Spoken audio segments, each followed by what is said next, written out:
It's my pleasure to be able to stand here and give our opening statement as we sometimes do, and also introduce our guest speaker tonight.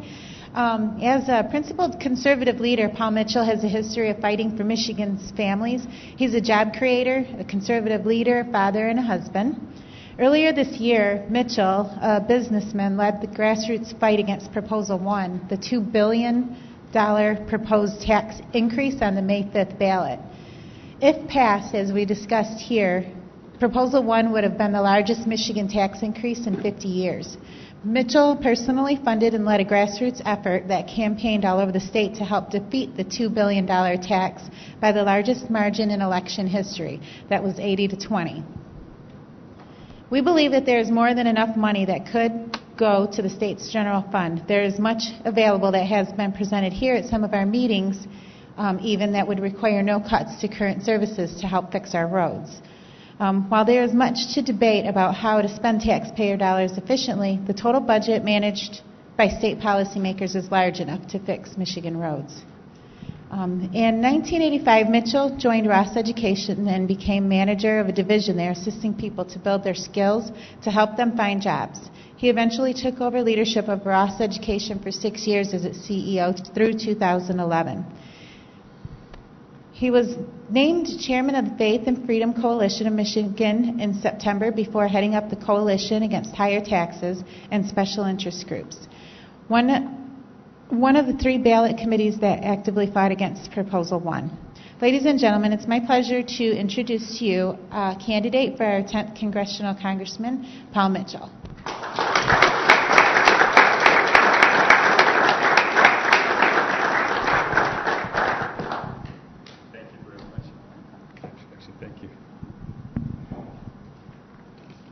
Good evening. Thanks for taking time to listen to me and to talk today. I think the bigger part of today's conversation should be also answering questions, so I'll keep the formal speech part to a minimum. First, I want to thank everybody here for your assistance on Proposal 1. As was mentioned, we achieved an historic outcome. It was historic in 2 ways.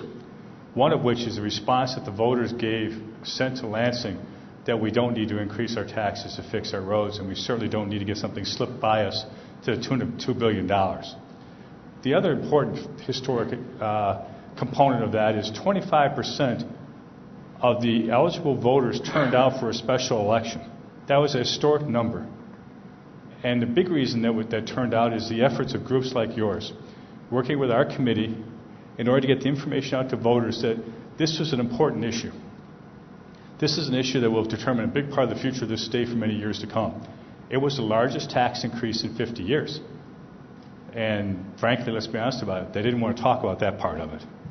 So I thank all of you, all the efforts you put forth. I know you distributed signs and so many things that went into that. And we need to remember those efforts as we go forward to solve other issues that we face both at the state and at the federal level. And as you know, the road issue is not over yet. Hopefully someday they'll figure out that they do have enough money and make those decisions. It's really not that hard. We could take a group of people from this room here and solve that problem in a couple of weeks, but maybe less than that. But it requires leadership. It requires a backbone, frankly. Since I announced on July 13th, I've been asked 2 big questions. First is, tell us some more about yourself. Everyone has all kinds of questions. I want to do that. And the other is, tell us why you're running, what you hope to contribute. Let me start with the first part of that. I'm the oldest, I was talking to a number of people here. I'm the oldest of 7 kids. My dad built trucks in the line. My mom worked at the Salvation Army until she retired as an office manager. I had the good fortune of learning that if you want to achieve anything in life, you better be prepared to work for it. So I was the first in my family, my extended family, to go to college. I went to Michigan State. Those of you who went to U of M, I'm sorry, I went to State.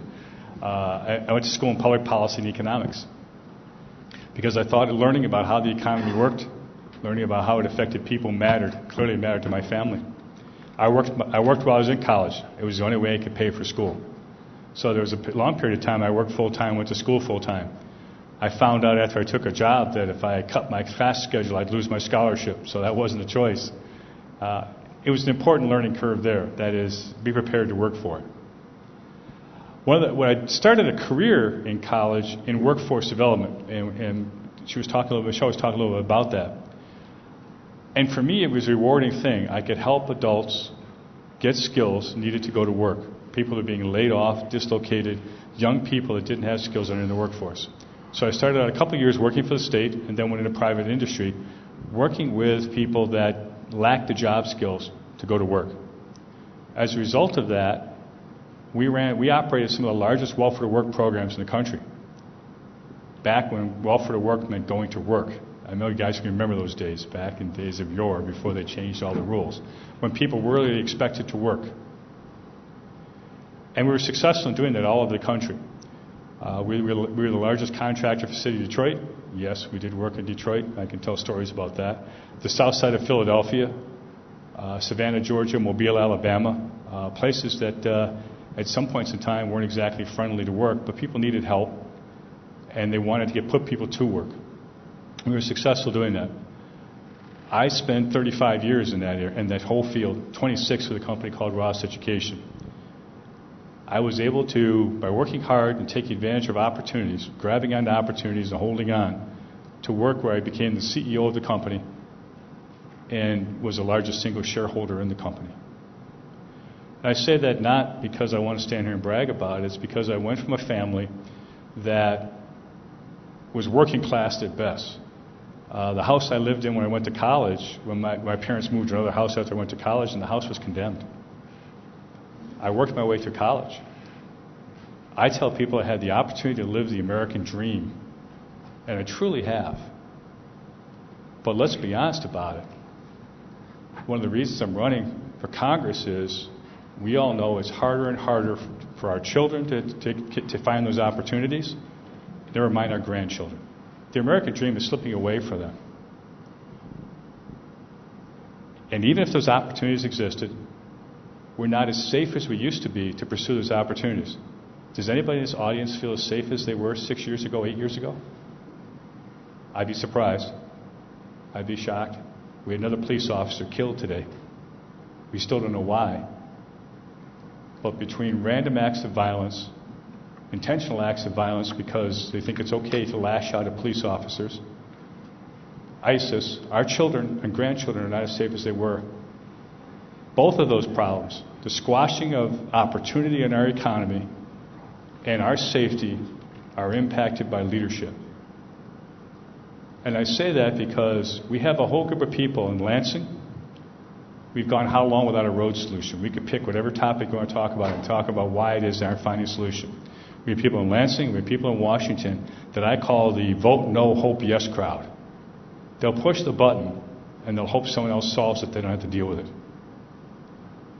We need to find people that will represent us. Now, we have the good fortune here, Kevin's here. Kevin knows of what I speak. Kevin Daly, have spent quality time in Lansing, standing up for what we believed, and sometimes having to deal with the wrath of those who wanted to do the establishment. We need leadership that will stand up to the establishment, that will stand up to the go along to get along system that is getting us nowhere very quickly. Government regulation is killing our economy. Our tax code is stifling jobs. We're not securing our borders, and we're certainly not keeping people safe, and we lack the leadership to say that all lives matter. Simple 3 words that ought to be said by the President of the United States and every member of Congress.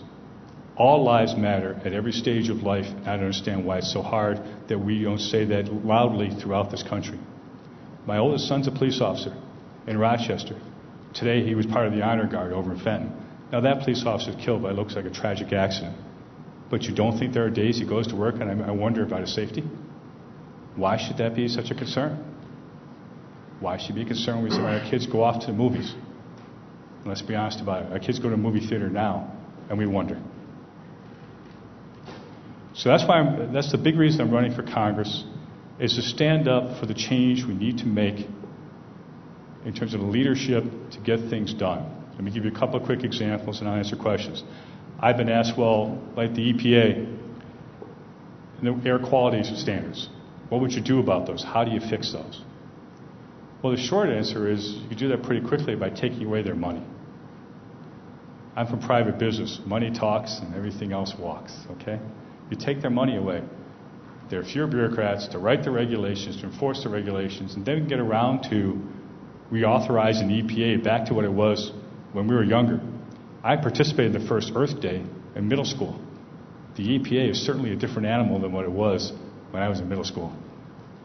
There is a fix to it, and the good news is we'll spend less money that we don't have. Several years ago, my wife gave me, I've got it in my office, a placard. It says, "Blessed are our children because they'll inherit the national debt." It's true. And the only way to answer that is to stop spending money. So we can get multiple benefits. We can reduce the regulatory burden. EPA is one example. I'll give you one other real quickly. Last count, there were 43 separate K-12 education programs that the federal government funded that went through the states and local areas. It's how they funded that wonderful gem that we all call Common Core. Yeah, we can talk about that if you'd like. But the reality is there are 43 separate programs with bureaucrats in Washington, bureaucrats in Chicago, that fund bureaucrats in Lansing to tell us at the local level how to educate our children because Lord knows we're too ignorant to know how to do that. The mentality that needs to be on in D.C. is a simple question. The assumption ought to be we can do block grants. We had block grants when I was younger. Kevin says he's younger than I am, but my guess is he can remember block grants too. We can go back to block grants with fewer regulations that allow our local states and our school districts to determine what works best for our children and not the federal government. Again, we can reduce a huge number of bureaucrats. The last estimate is that between 20, depending on the program, and 25% of the money the federal government says they spend on education is spent, for K-12 education, is spent on bureaucrats. They can tax us for less money, and we can still end up with more money in our schools. So I'm happy to answer questions, but those are the things that we need to tackle, and we need to be very specific about them. We need to spend less money. We need to lead on issues like the EPA and its impact on our power plants and on manufacturing. We can address immigration if you want to talk about that. Again, it's a leadership issue. It's not hard to solve the problem if we want to lead on the problem. What we need to have is more leaders in Washington, not people that simply go along with the status quo and hope that no one notices where they stand on things. Happy to answer questions, but I think I'll stop there so there's time for questions. So I get going, and Lord knows at that point. Okay, we're going to take questions. Anybody got a question? Got a hand waving in the back. She threatened me on the way in. She was going to be the first one. So. Okay, we'll get a mic. Okay.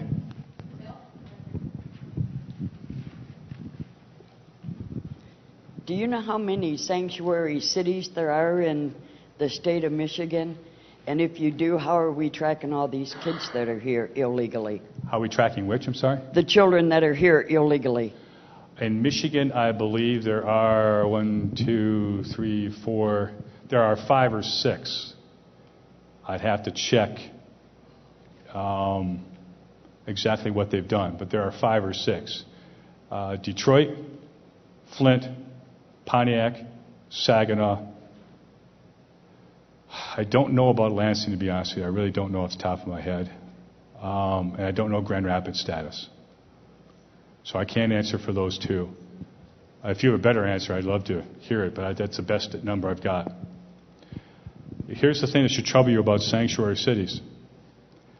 They identified, there was a task force 7 years ago of legislators at the state that identified sanctuary cities as a significant problem with illegal immigration in the state 7 years ago. As we stand here at this moment, nothing has been done about that. We have a Republican legislature, we have a Republican governor. You would think they would solve that problem. They talk about it, and here's the reality. Talk's cheap. How many times do you talk to a politician for 10 minutes and still wonder where they stood when they're done? Sanctuary cities should be addressed in the state. It's not that hard to do. And in fact, there's federal law that says you cannot do that in violation of federal law. It just simply hasn't been enforced. We need a Republican president. It'd be nice to get back to enforcing the laws even on the book at a federal level. But at the state level, we can solve the problem, and we have not.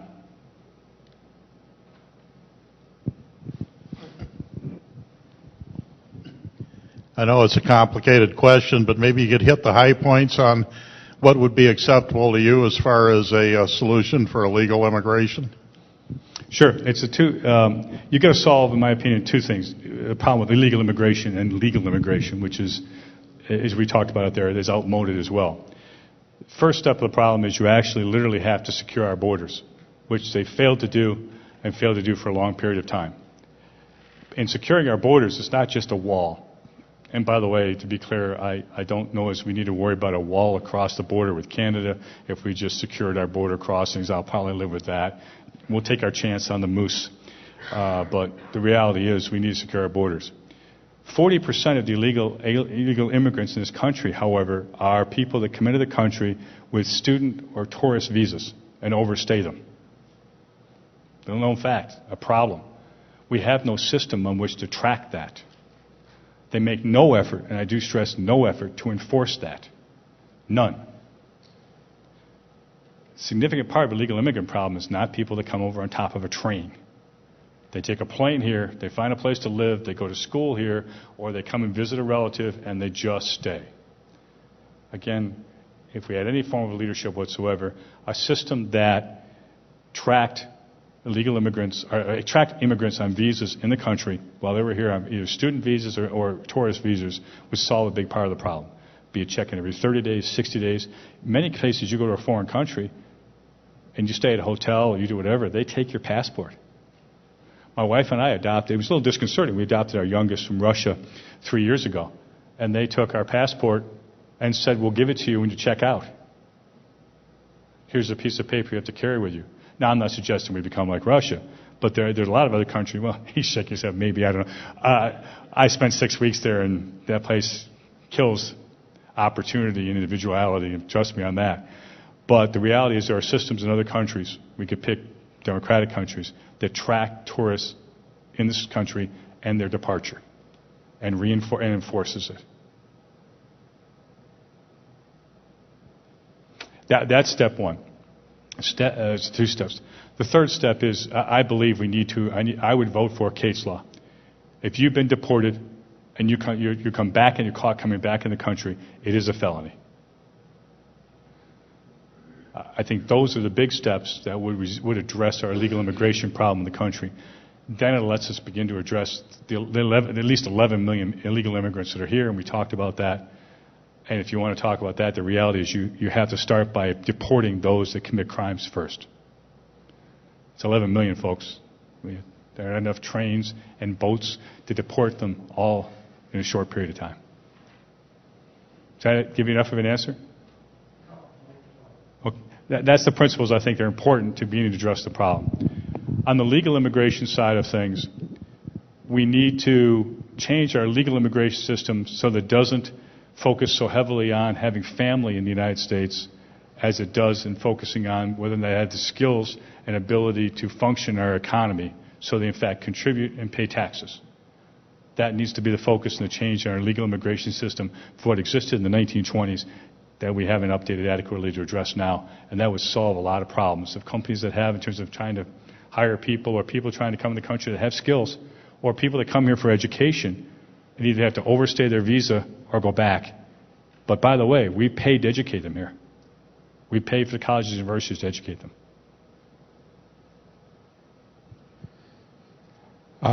I have a question. Sure. Thank you for coming, first of all. Thanks for We having me. appreciate your showing up and talking to us. I have a question on, I don't know what you know about it, but the road tax for Michigan here. Your opinion on that, and I know that you helped defeat the first proposal one on the tax, that there was going to be an increase, and they're trying to get that and pan it off as a road tax. But there's new stuff coming up in legislation, and I'd like to know what you know about that and what your feelings are on that, because as a whole, I think most of us here believe that you ought to be able to get this done without raising taxes. Sure. Okay. throughout the Proposal 1 process, said repeatedly that I don't think there's anybody in the room thinks our roads are what they should be. They need to be fixed. There's a question. The issue is how we pay for them. In my opinion, there's plenty of money in the state budget to achieve fixing our roads. We weren't going to spend $1 billion on the roads year one. We weren't going to spend $500 million in year one, but they were trying to get a $2 billion tax increase. The new proposal, what they're fighting about in the new proposal and why it fell apart, is how much is money saved in the budget and how much is new income, new revenue. It won't shock you to know that there are some members of the legislature, mostly in the Senate side, and the governor that believes that it shouldn't even be 50-50, it should be more new revenue. We don't need that much new revenue. The other thing that they fought about that, and it fell apart on that. The other reason it fell apart is the governor wanted to address the catastrophic claims fund and what was being charged for that to cover costs in the catastrophic claims because of Medicaid insurance. That came at the last minute, they threw that in there, and it blew up. The third thing you need to be concerned about on the road funding issue was quietly being tossed about is indexing it for inflation.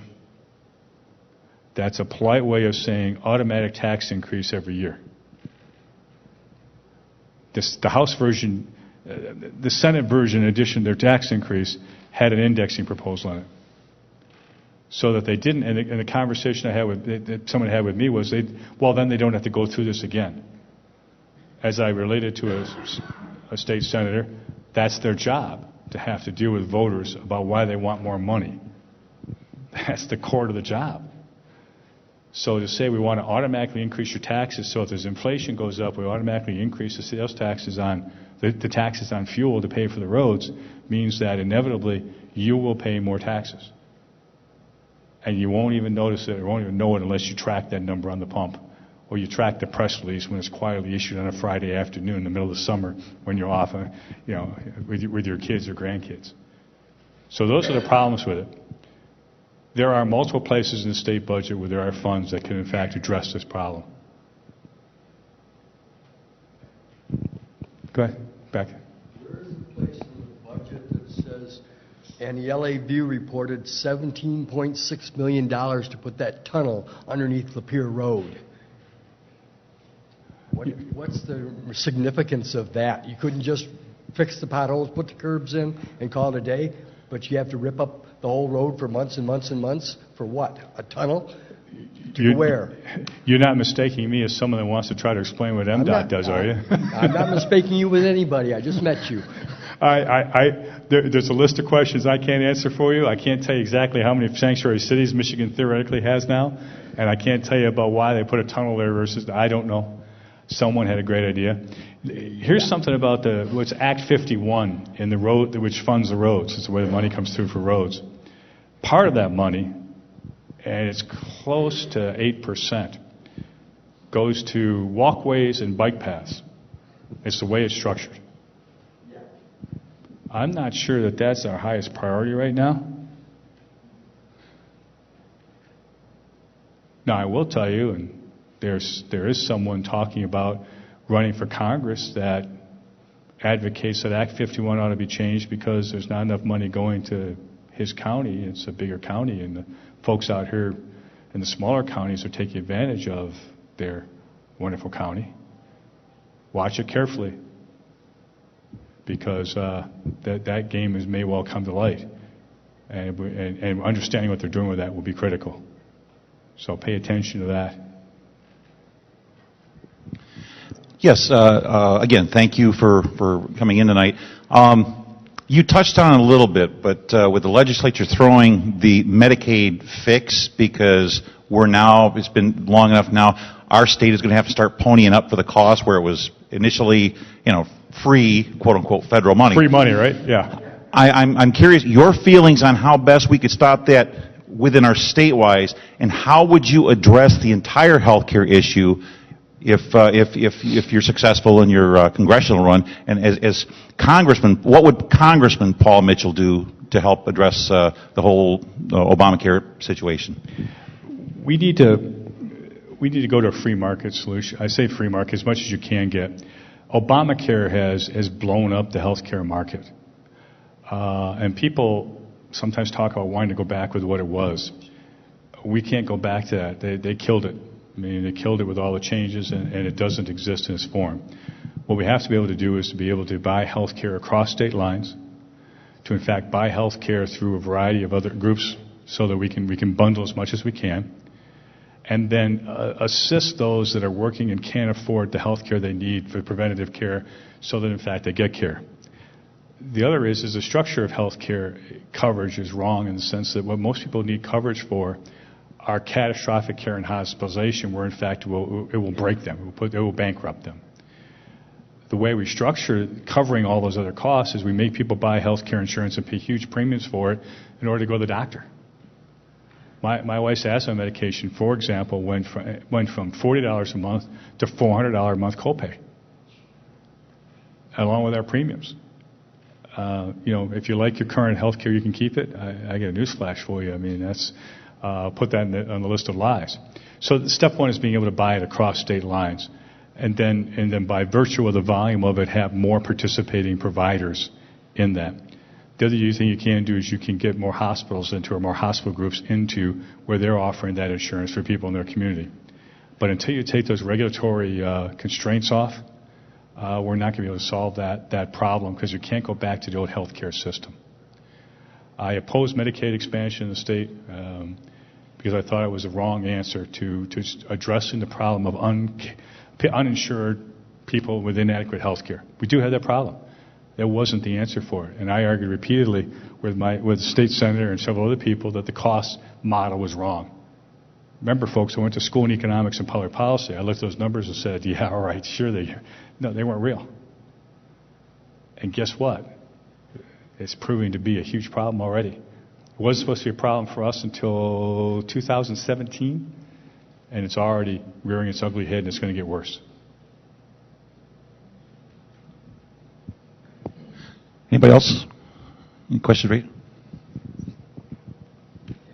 I've got a question for you about a bill that was tagged on to the Cromnibus funding bill back in January of this year. It was called the Multi-Employer Pension Reform Act, and it allowed pension funds trustees to now reduce pensions benefits to retirees, current and future retirees. And it was snuck in the 11th hour. Obama signed it. The unions were against it, and many employers were against it. And now, I'm a member of the Central States Pension Fund, and we've got over 400,000. And they say that if we go broke, we'll take the Pension Benefit Guaranty Corporation down with us. Which pension fund are you with, I'm sorry? Pardon me? Which pension fund, I'm sorry? Central States Pension Fund, Okay. Teamsters. Yep. And it's just to the point where, if you cut benefits, people they're going to have enough money to live. And you bailed out the banks back in 2008. Seems to me they're doing quite well now, as is Wall Street, and you would think that could be given a shot in the arm.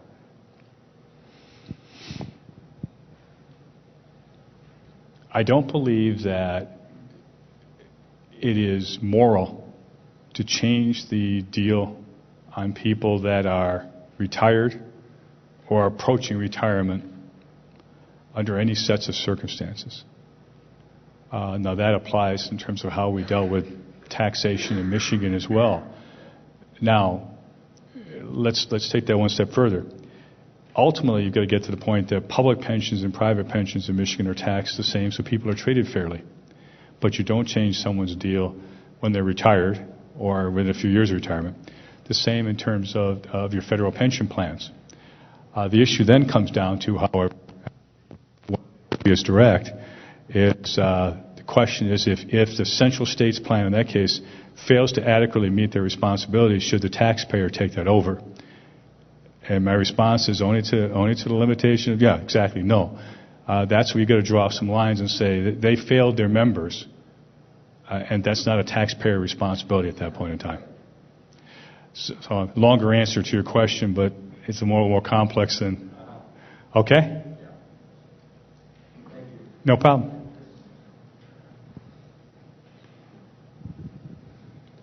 If you're elected to Congress, how would you address the tax reform? The tax system that we currently have. It's terrible. Our tax system is one of the most complex in the world and is the highest tax rates in the developed world. I don't see it here. I was talking earlier with someone. Most Bibles are about this thick, and it includes the good news. The tax code is 70,000 pages. When Vice President Cheney does his tax returns, he puts a letter in there, which is countersigned by his CPA saying, well, here's his return. He thinks it's right. His CPAs thinks it's right, but they aren't sure. And if they find something that they don't agree on, please call them. Now, here's one of the, here's someone that spent most of their life in government with a very expensive CPA firm, and they aren't sure. How can we be? The tax code needs to be changed so that in my opinion, there's 2 tax brackets. Some people argue for 1. You're really kind of on the, at that point in time, it's a pretty marginal decision, one or the other. You need to limit the deductions to simple kinds of deductions. We were talking about it earlier. You limit it to income for a home or interest on a home mortgage up to a certain amount. So, in fact, you're not subsidizing people that buy multi-million-dollar homes. You allow for charitable deductions. You allow for deductions for children. Beyond that, that's it. You should be able to do your taxes in 15 minutes. More importantly, if you take a new job or you work overtime or all the other things that happen in our lives, you know what you're making and you know what you're taking home. Because what currently happens in our tax system is you don't know, and you don't even know at the end of the year. So, I mean, it's a simple thing. We need to simplify it so that people understand when they're working, what they're actually earning and taking home. And it ought to be a far simpler system than it is now. That is achievable. Paul Ryan's talking about that. He supports that, and others do. So I think there's momentum there in Congress. But I'll be very honest with you, nothing is going to get passed on tax reform in Congress until after we have a new president. And I understand people are supporting a lot of people for president. Let me say, folks, find one ultimately, get behind them, because I guarantee you do not want another 4 or 8 years of progressive policy in the White House. The gridlock won't get any better, and things like our tax system won't get any better, and we can't afford it. Let me give you another comparison to think about. Greece and Ireland were in similar places in terms of economically, in terms of the problems they were facing. Greece is a little worse, but not demonstrably. Ireland cut their taxes, cut the size of their federal government, cut their programs, all those things, and they are now a place a number of companies want to go to. They're one of the lowest tax rates in the developed world right now. And they're having growth, significant economic growth. Greece went the other direction. We'll increase our taxes. Well, the Greeks decided you can't put us all in jail, so more people didn't pay their taxes. I mean, the rate at which people pay taxes in Greece would scare all of us. It's going to be generations before their economy gets any better. We face a similar kind of decision-making point in the next 6, 8, 10 years, somewhere through there, where if we don't get our spending under control, we don't fix our problems in terms of our tax code, our national debt will become such that it'll consume so much of our budget, we'll have to make catastrophic changes in terms of what we spend, or we'll have to default on our debt. Either of those outcomes will be catastrophic for our children and grandchildren. We're going to have to make that decision. And we better make it soon. But to get there, it requires leadership. It requires people that will stand for a change and be willing to stand even if it is not popular with some people. Let me tell you a short story. The day we filed the committee on Proposal 1, I filed the committee at 2:30 in the afternoon, and by 3:45 I had a phone call from the governor's office. It was a name you'd recognize. They're on the phone. They go, "Did you do this? Why did you do this? Do you know what this means?" They're on the diatribe. Stopped. I said, "Well, yeah, I filed the committee. I did it because I think this is the dumbest idea I think I've seen in my adult life. And my guess is, I'll clean this up a little, the governor's peeved." And they said, you think this is funny? I said, "No, it's not funny. It's a tragedy. We've got a Republican legislature, a Republican governor, and we have proposal 1 out there. How does that happen? We now have a Republican that will spend 12 weeks running all over the state, spend their own money, try to raise money, try to get groups together to oppose an idea that you can't justify in the Republican platform. I offered them a deal. I said, you tell me how this fits in the Republican platform, I'll go home and shut up. Explain to me how this works as a Republican. Their response was, we'll see you out there. Okay. Now, ladies and gentlemen, if I'm prepared to tell folks at that level, I don't care that they're unhappy. I don't care they're irritated. I can give you a list of names I was called, some of which aren't printable in the newsletter at this church. I assure you I have no problem going to Congress and saying, no, not only will I not vote for that, but I'm going to advocate at the top of my lungs, get as many people I can together to oppose what I think is a patently dumb idea. And we need more people that will stand up and simply say enough is enough. Your choice is that, or get more of the same. Is anybody happy with more of the same? I'm not. That's why I decided to run. And people say, why don't you just stay retired? Well, first, I can't throw, there's only so long you can watch Fox News and throw things at the TV.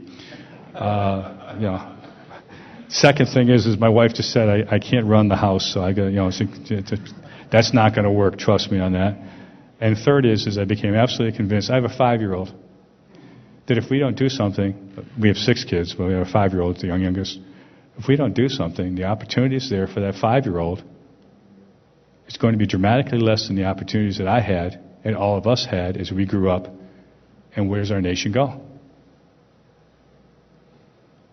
So I'm hoping that as we talk, as you consider your candidates, I certainly hope to win your trust and support, but that's the reason I'm running, not for a career path. I spent 35 years in the private sector. It's not trying to get a promotion after I spent years in the legislature. I'm trying to make a difference in what seems to me to be a problem where everyone does the same thing over and over again and expects a different result. And that's the perfect definition of insanity.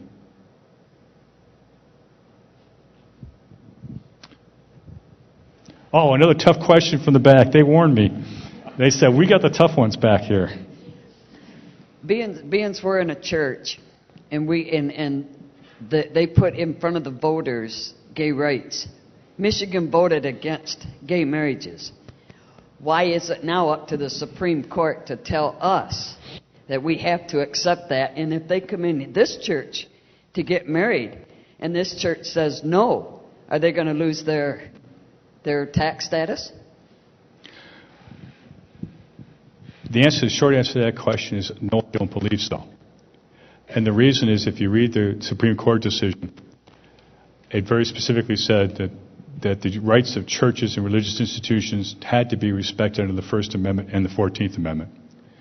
So the reality is I'm not the Supreme Court, so, and by the way, I'm not a lawyer, so you're on tender grounds here. My mom didn't speak to me for 9 months, so I didn't go to law school. She was convinced I'd be a failure. The good news was we resolved that whole failure concept before she passed away, but she was convinced, when you're the oldest in the family, particularly mom likes to decide what you're going to be, and that was a little bit of a struggle. But so I think that I think is the short answer to the issues as it faces churches. Why the Supreme Court gets to decide? Because that's our Constitution. And whether we like that or not, we have to protect that Constitution. We have to hope eventually courts get it right. And you look in history, the courts have made a number of changes as they've looked at various things in terms of civil rights and other things, that they've changed their precedent because they decided it was wrong. The Supreme Court is not stuck at a point in time in terms of those decisions. But I will tell you that when my son swore an oath to protect the state constitution, the Constitution. I was never in the military, but I believe the responsibility of a member of Congress is absolutely to respect our Constitution and our government as it functions, because the moment in time we don't, it's anarchy.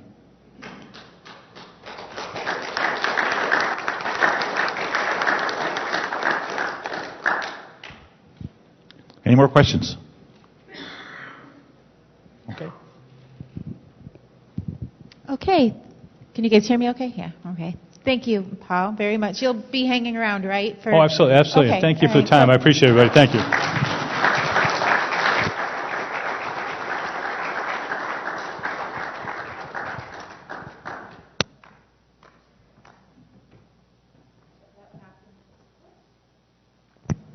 Am I on now? Okay. I have an ear thing going on, so I can't even hear myself, so I might sound totally crazy to you guys. It's a good thing I have a microphone. Anyways, we had a couple more things we kind of skipped around on the agenda today. I'm sorry about that, but we'll get it back in order here. Ken Parker is not here, but I did want to let you guys know that the youth committee of the Lapeer County Tea Party Patriots does meet at 6:30 on the second Thursday of the month at Tim Hortons. So the 10th of this month is going to be when they meet next, so next Thursday. They're doing a lot of good things there. They're still working on planning a trip to Lansing. They head up our scholarship fund, our Jeanette Star Lowry Scholarship program, and so they'll start working on things like a topic for that coming up. And, you know, they're thinking of ideas to get young people involved. There's so many important issues that affect them. I don't think that sometimes young people really understand that, but that's what we have to help them do. So, also we do have a representative from Senator Green's office who will give a couple minutes to speak up here. After that, Tim Lintz, our director, is going to come up and discuss another couple of issues with you. One thing I wanted to ask Greg Harper with regard to Woods and Water, do we still need any volunteers? Yes. Okay. Saturday night, 3 to 7, and we could also use some help first thing Saturday morning, 9 to 12, 12 to 3. There is a sign-up sheet out on the table, and maybe even Sunday morning, 9 to 12. We're pretty well set the rest of the time. So Woods and Water, I don't know if most people have probably been there, but it's a really good venue. It's a really good place to be, to have, some representation and discuss issues with the people. A lot of conservative hunters and things like that too. We usually have a postcard project. We are still going to do that, but we're going to be set up out. We're going to have a table, right, Mr. Van Sickle? Okay, all right. So stop in and see these guys with regard to our postcard project. That is going to be on the heels of our roads and Michigan taxes. So with that, I will ask us a representative from Senator Green's office.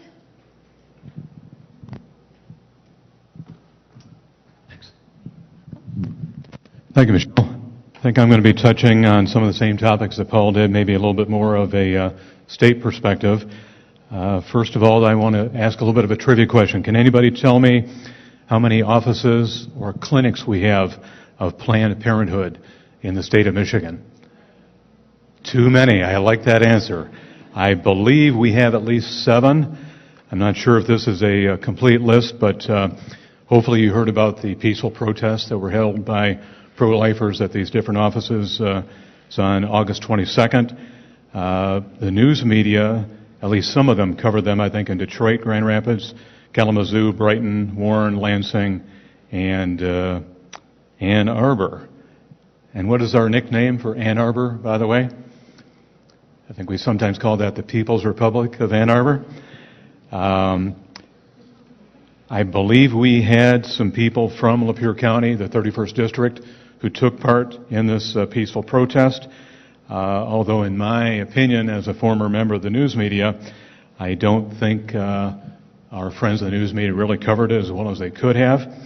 And I'm hoping that this particular topic is discussed from this pulpit and many other churches throughout the district. I did hear something on the radio coming to the meeting tonight that I found rather intriguing. It has to do with Louisiana Governor Bobby Jindal. Apparently, in that particular state, there is no state funding that goes to Planned Parenthood, and because of that, some of the so-called pro-choice people, I prefer to use the term pro-abortion, they decided to protest outside of Mr. Jindal's house. And being the excellent communicator that he is, he was able to get a very large video screen, and he got a continuous loop of the Planned Parenthood interviews that are being done by this, quote, undercover reporters group. He cranked up the volume very loud, and after about 5 minutes, all these people decided to go away where it was maybe not quite as noisy. So we give some credit to Mr. Jindal for that very impressive idea.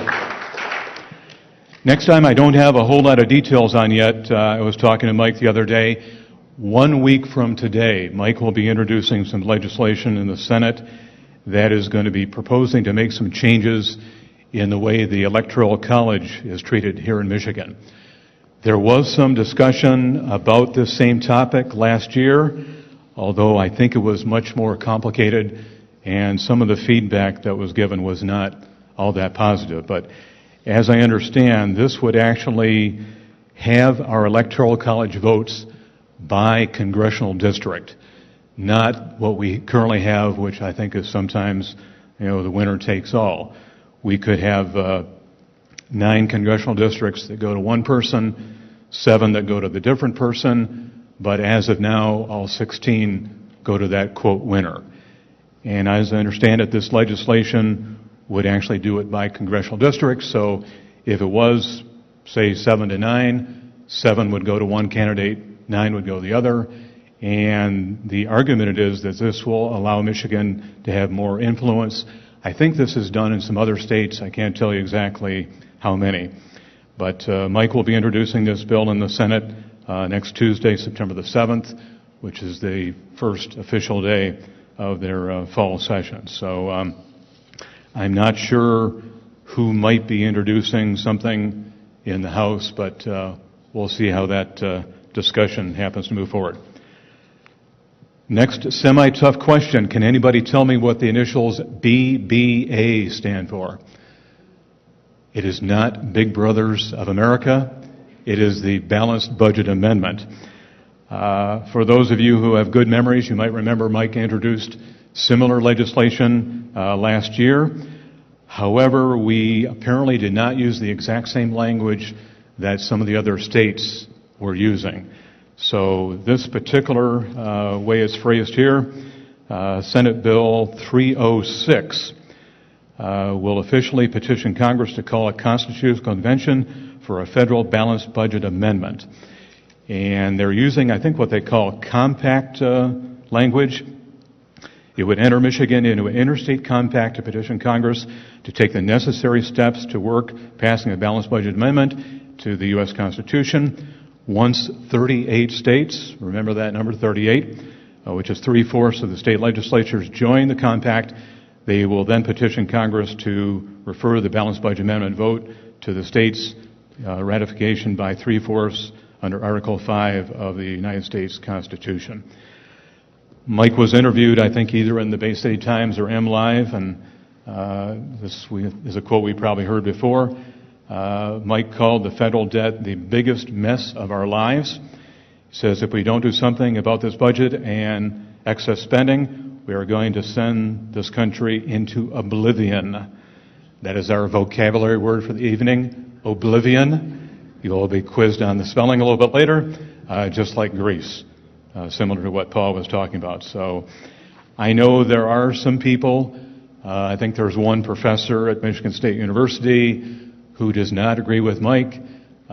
Sometimes people have, well, what if this happens, what if that happens, and I'm sure that discussion will take place, but I think Mike feels, for quite some time that this is something that if Congress cannot do it by themselves at the federal level, we here at the state level, along with hopefully 37 more, have the right to petition. Mike has always been kind of a states' rights type of a guy. So maybe, our time has come to see this happen. Last item, I'm sure some of you have heard about our friends at the EPA. Again, people in Washington, D.C. trying to tell us how to run our barbecue pits. They happen to be spewing all this carbon dioxide or whatever it is into the atmosphere.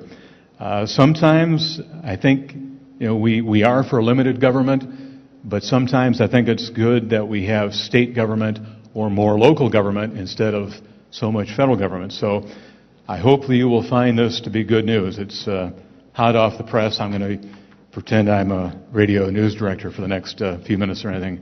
But it says Michigan will develop its own plan for reducing carbon emissions to meet new federal standards, and will have that plan in place before the deadline is set for new federal laws.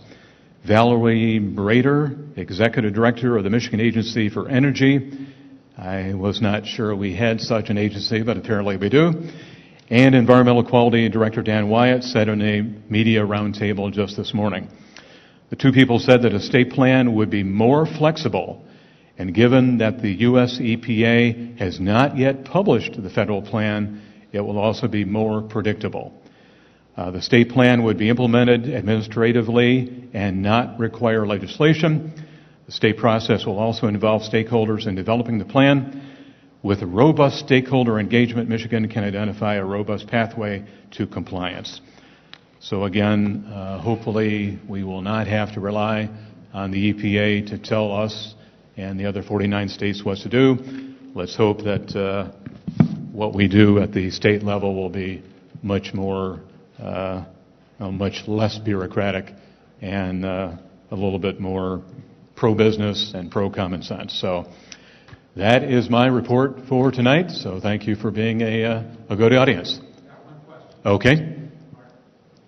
Well, we know we've talked several times. Yes. And we met with Senator Mike Green before he was reelected. Yep. And we talked about some issues of corruption that come through MEDC or Michigan Economic Development Corporation. And it's happening with businesses and basically employees. And Mike led us to believe that once he was in office that he was going to make this a priority. But now after repeated attempts to call the office, to talk to you, the staff, everybody, he doesn't return. It's like talking to the wall. I'm just curious why. Last time we spoke, I believe it was 4 months ago.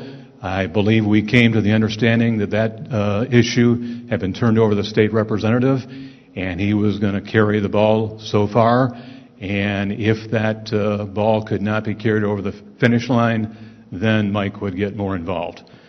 So I have heard nothing further on that topic since then. We were just asking that he initiate an investigation with Yeah, I think we had a good discussion in the hallway, and I think we said that state rep would be kind of the, quote, bad cop. Mike would be the good cop, and sometimes you need that balance in getting those topics taken care of. We're just asking him to call the attorney general's office. I don't see why that's such a big deal. I think it probably takes a little bit of teamwork before the AG's office can be involved, so I don't know if that teamwork has actually happened yet. Mike told me he could if he wanted to. I will give him a gentle reminder. All right. Thank you kindly.